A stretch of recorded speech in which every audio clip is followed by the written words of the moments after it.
Et on passe du maritime à l'aérien. Pas pratique pour l'usager, mais nécessaire. L'aéroport de Figari est fermé jusqu'à la fin du mois.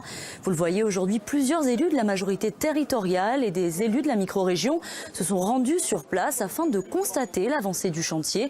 Il s'agit notamment de rénover le tarmac pour le rendre conforme aux normes européennes. Coût du projet, 18 millions d'euros. Caroline Ferrer, Marc-Antoine Renucci. Un chantier de grande envergure, 50 000 tonnes d'enrobés, 10 000 tonnes de béton. L'aéroport de Figari s'offre un lifting pour une remise aux normes. Les travaux, la réfection des revêtements de la piste et des aires de retournement.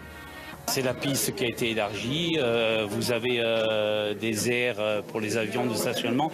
Sur 2009, nous étions à 400 000 personnes. Là, en 2019, on est quand même à 700 000 personnes. Donc vous avez une moyenne de 8% d'augmentation par an. Donc c'est quand même très important et on en avait besoin. Pendant 8 mois, 170 ouvriers, parfois 200 s'affairent en permanence. Pour cette phase de travaux, l'aéroport est fermé 5 semaines durant. Globalement, ce chantier a correspondu à bien entendu la réfection totale de la piste de l'aéroport, en mettant en œuvre tout ce qui est lié à la certification européenne, c'est-à-dire à la mise en sécurité de ce qu'on appelle les extrémités de piste, ainsi que de toute la reprise du réseau hydraulique qu'il y avait sur la plateforme.